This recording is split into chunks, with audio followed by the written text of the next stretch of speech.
तक की खबर है। तीनों आरोपियों को आजीवन कठोर कारावास की सजा सुनाई गई है। जो अन्य मामले हैं, जो अन्य एक्ट हैं, उसके तहत जो छोटी छोटी सजा है वो सारी सजा एक हो जाती है। लेकिन सबसे बड़ी बात यह है कि तीनों आरोपियों को आजीवन कठोर कारावास की सजा सुनाई गई है। यानी ये जेल में ही तीनों रहेंगे, जेल से रिहा नहीं होंगे। और अलग अलग आरोपों में इनको जो कैपिटल पनिशमेंट है वो भी इसमें दिया गया है। और ये सबसे बड़ी खबर है जो जी मीडिया लगातार बता रहा है कि तीनों आरोपी पुलकित, सौरभ और अंकित गुप्ता, तीनों को आजीवन कठोर कारावास की सजा सुनाई गई है। शिल्पा, बिल्कुल सुरेंद्र, ये बड़ी खबर, उम्र कैद की सजा तीनों को सुनाई गई है। पुलकित, सौरभ, अंकित, जैसा कि हमारे सहयोगी लगातार जानकारी दे रहे हैं। सुरेंद्र, इस पूरे मामले की अगर बात की जाए तो परिवारजन क्या लगता है संतुष्ट होंगे, क्योंकि इस मामले को लेकर लगातार बातचीत भी आपकी होती रही है। उम्र कैद की सजा यहां पर सुनाई गई है, लेकिन फांसी की सजा जो है परिवारजन यहां पर मांग कर रहे थे, लेकिन इससे संतुष्ट क्या नजर आ रहे होंगे अब? देखिए, बहुत बार कोर्ट को ये बताया जाता है कि मामला रेयर ऑफ द रेयरेस्ट है और कोर्ट सबूतों के आधार पर देखता है कि क्या ये रेयर ऑफ रेयरेस्ट है। तो शायद कोर्ट ने ना माना हो, लेकिन कठोर कारावास, आजीवन कारावास बहुत बड़ी सजा है, क्योंकि तीनों आरोपी अब यहां से बाहर नहीं निकल पाएंगे। जो सेशन कोर्ट ने सजा दी है, कोर्ट द्वार ने, वो सजा जिस तरह से मैंने पहले भी बताया, सरकार ने इसमें जो जो काम किए थे, तीनों बार वकीलों की मांग बदलने की गई थी परिवार की ओर से, वो भी किया गया और उनको एक बेहतर विधिक सलाह मिल पाए उसकी व्यवस्था की गई। और आज कोर्ट ने यह भी कहा है कि 4 लाख जो रामानुज भी इस वक्त हमारे साथ जुड़ चुके। रामानुज का जरा रुख कर लेते हैं। रामानुज, इस वक्त किस तरीके की तस्वीर कोर्ट परिसर के बाहर से नजर आ रही है, क्योंकि उम्र कैद की सजा तीनों को सुनाई गई है और निश्चित ही जो परिवारजन है वो इंतजार कर रहे थे लंबे समय से इस सजा का। देखिए, आपको दो बड़ी तस्वीरें भी दिखाऊंगा और अपडेट भी बड़ा बताऊंगा कि जिस तरह से सुबह से लगातार सबकी जो नज़रें थी वो इसी कोर्ट के परिसर पर लगी हुई थी कि आखिर में अब कोर्ट क्या फैसला सुनाता है। वो अब घड़ी आ गई और जिस तरह से ये फैसला सुनाया गया है आजीवन कारावास का, यकीनन ये बात साबित है कि जो इंसाफ के लिए लगातार तमाम सामाजिक संगठन के कार्यकर्ता सड़कों पर उतर कर रहे थे, उन्हें भी राहत मिलेगी कि पूरे अंकिता भंडारी हत्या कांड के मामले में कोर्ट ने बड़ा फैसला सुनाया है और तीनों आरोपियों को आजीवन कारावास की सजा सुनाई है। और न सिर्फ सजा ही सुनाई है बल्कि अर्थदंड भी लगाया है और ये भी कहा है कि ये एक नजीर पेश करने की भी बात कही गई है। तो अभी परिजन फिलहाल इस कोर्ट में बाहर नहीं निकले हैं, ना तो अधिवक्ता भी निकले हैं, चूंकि जो पूरा फैसला होता है उसको टाइप कराने के बाद ही वो बाहर निकलेंगे और जब डिसीजन आएगा यानी कि वो बाहर लेकर के निकलेंगे तो उनसे रिएक्शन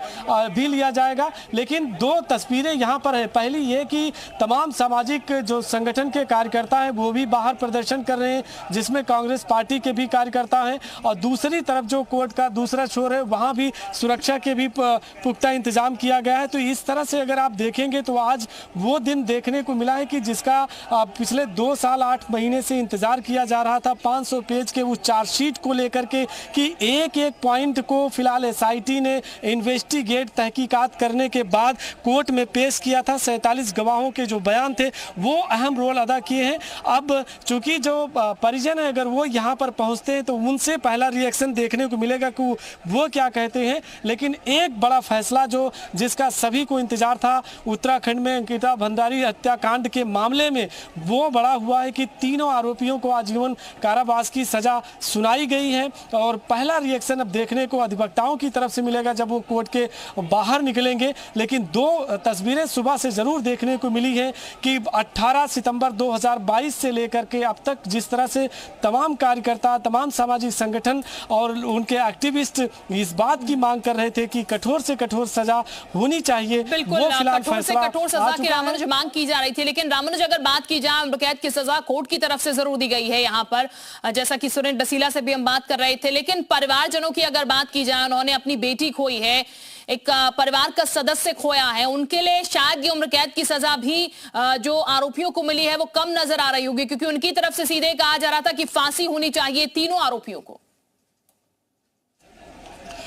अंकिता भंडारी के माता पिता जब सुबह इसी परिसर से होकर के जा रहे थे तो हमने जब उनसे बातचीत की तो उन्होंने साफ तौर से कहा कि वो चाहते कि फांसी की सजा हो और एक नजीर पेश किया जाए। न सिर्फ उनके माता पिता बल्कि उत्तराखंड में तमाम जो एक्टिविस्ट थे सोशल, उन्होंने भी इस बात की मांग की थी कि एक नजीर पेश होनी चाहिए और इस तरह से अगर कोई भी क्राइम करता है तो एक मिसाल पेश की जाए, दोबारा ऐसा क्राइम नहीं होना चाहिए। इस तरह से बात उन्होंने की थी। न सिर्फ यही कहा बल्कि कहा कि अगर वो सजा उनके मनमाफिक नहीं आती है तो उत्तराखंड के लोग एक बार फिर सड़कों पर उतरे और आंदोलन करें और अंकिता भंडारी के आरोपियों को कड़ी से कड़ी सजा दिलाने में उनका। सुरेंद्र भी इस वक्त हमारे साथ बने, उनका भी जरा हम रुक कर लेते हैं। सुरेंद्र, कुल मिलाकर कहा जाए फैसला जो है वो सामने आ चुका है, यहाँ पर सजा जो है मुकर्रर कर दी गई है, लेकिन एक बहुत बड़ी भूमिका सरकार की भी यहाँ पर रही है। जिस तरीके से इस पूरे मामले में सरकार ने परिवार का साथ दिया है, वकील मुहैया कराया गया, जिस तरीके से परिवार ने कहा बेहतर एक वकील चाहिए जो कि पक्ष यहाँ पर बेहतर तरीके से रखे, वो रखा गया।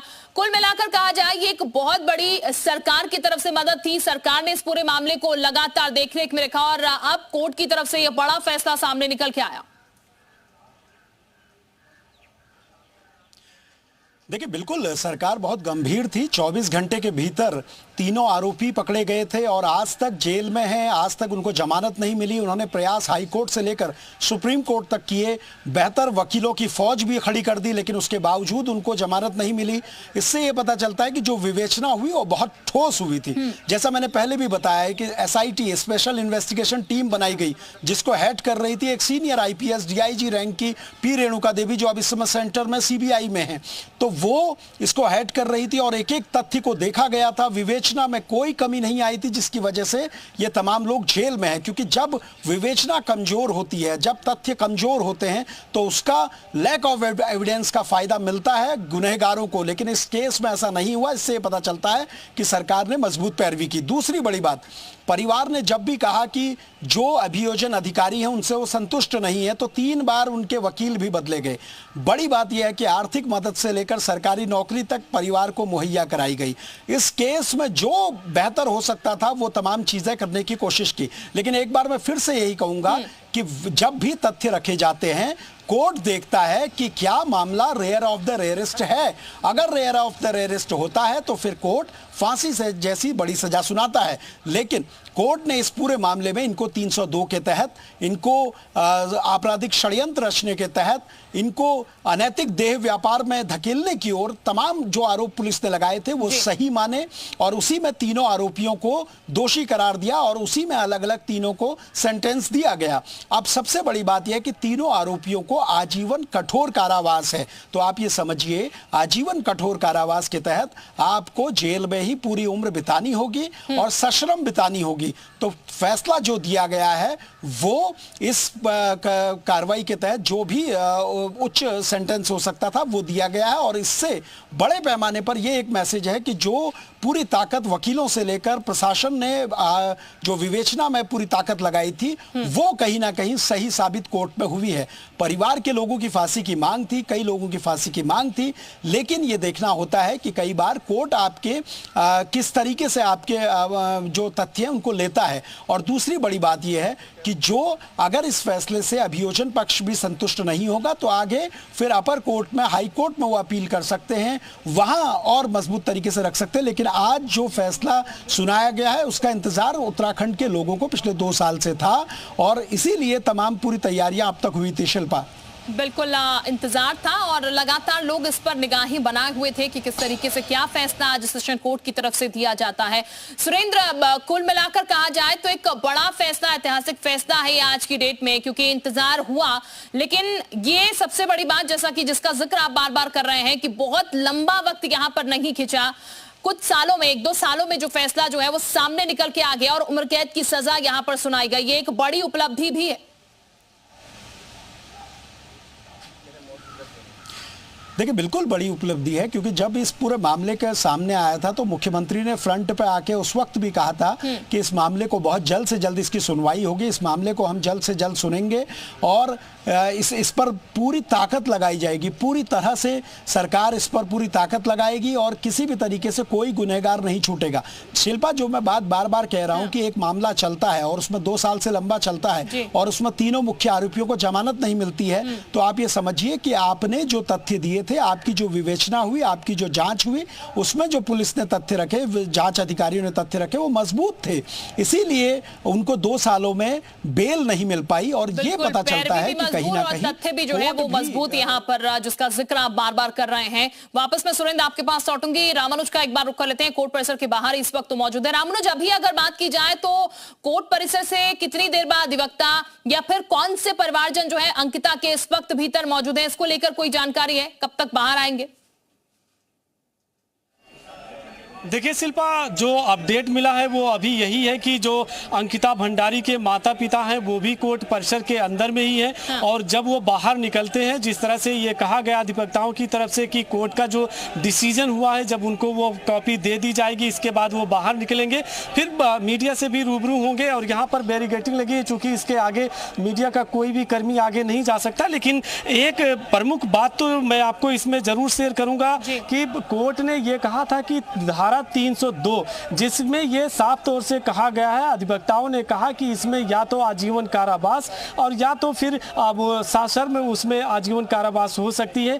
तो इस तरह से धारा 302 सबसे बड़ी धारा लगी थी। और न सिर्फ एक पर बल्कि जो तीनों आरोपी थे उनके तीनों के ऊपर इस धारा के तहत कार्रवाई की गई है। और यही वजह है कि उनको सश्रम आजीवन कारावास की सजा सुनाई गई है। दूसरी धारा 354 की थी और इसी तरह से 201 की थी, जिसमें जो साक्ष्य थे उसको छिपाने का भी आरोप लगाया गया था। और 51D के तहत भी कार्रवाई की गई। तो ये तमाम जो धाराएं थी, इसको एक एक करके फिलहाल इस पे सुनवाई हुई, इसके साक्ष्य इकट्ठा किए गए, गवाहों के बयान लिए गए, 47 गवाहों ने बयान दिया। तो इस आधार पर आज ये फैसला सुनाया गया है। और जो आपने कहा, चूंकि कोर्ट में अभी जो प्रोसीडिंग होती है डिसीजन के बाद की, वो चल रही है, उसमें चाहे वो पूरे डिसीजन को टाइप कराना है, फिर उसके ऊपर साइन करानी होती है, तो एक प्रक्रिया चलती है, इसमें थोड़ा सा वक्त लगता है। और इसके बाद जब अधिवक्ता आएंगे वादी पक्ष के, तो उनसे बातचीत करेंगे, वो किस तरह का पूरा फैसला हुआ है,